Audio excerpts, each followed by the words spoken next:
Hello guys, welcome back to my channel. तो चलो आज देख लेते हैं हम जनरल सैटेलाइट इक्वेशन। देखो जो ये इक्वेशन है ना, ये बेसिकली हमारी यूज़ होती है जो हमारी रिसीव्ड कैरियर पावर होती है ना, उसको कैलकुलेट करने के लिए, जो कि हमें रिसीवर के आउटपुट पे मिलती है। यानी कि जो रिसीवर के आउटपुट पे हमें जो कैरियर पावर मिलती है उसको कैलकुलेट करने के लिए ये वाली इक्वेशन जो है वो यूज़ होती है। ठीक है, अब इससे क्या होता है, ये जो इक्वेशन है इससे दो और चीज़ें हम पता कर सकते हैं। यानी कि हमारा कैरियर टू नॉइस रेशियो, दूसरा हमारा है फिगर ऑफ मेरिट। ठीक है, चलो अब डेरिवेशन को देख लेते हैं।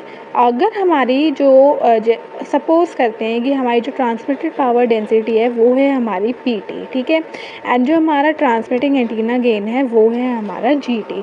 तो हमारा ईआईआरपी क्या होगा? ईआईआरपी का क्या है? हमारा इफेक्टिव आइसोट्रोपिक रेडिएटेड पावर।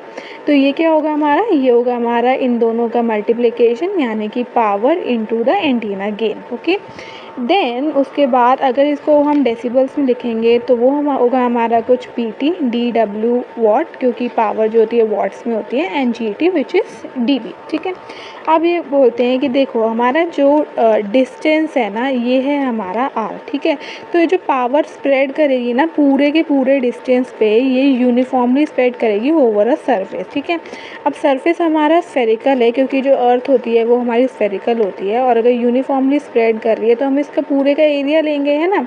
तो एरिया क्या होता है स्फीयर का? वो होता है 4πr²। देयरफॉर जो हमारी जो फ्लक्स डेंसिटी है वो क्या हो जाएगी? वो हो जाएगी हमारी P T G T divided by the 4πr²। Okay, then we have अगर हमारा जो रिसीविंग एंटीना का अपर्चर है, यानी कि ये सपोज़ हमारा एंटीना है, इसका जो अपर्चर है ये हमने लिया है ए ई। ठीक है, तो वो हमने ए ई लिया है, तो हमारा जो रिसीव पावर होगी वो क्या हो जाएगी? हमारी flux power flux density into the aperture. ठीक है, अब हम क्या करेंगे? सब्सटीट्यूट कर देंगे।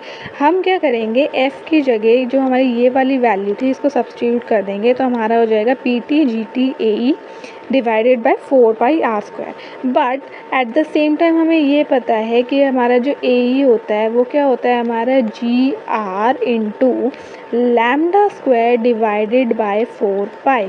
तो हम ये जो ए ई की वैल्यू है इसको इधर डाल देंगे, तो हमारी इक्वेशन ये कुछ ऐसी लगेगी। अब आप ये पूछोगे कि ये पी आर जी ये सब क्या होता है? तो देखो इसमें जो हमारी पी आर होती है वो होती है हमारी रिसीव्ड पावर, पी टी जो होता है वो होता है हमारी ट्रांसमिटेड पावर, जी टी जो होता है हमारा वो होता है हमारा transmitting antenna gain, G R होता है हमारा receiving antenna gain, and lambda होता है हमारा wavelength, and R is the distance between the antenna.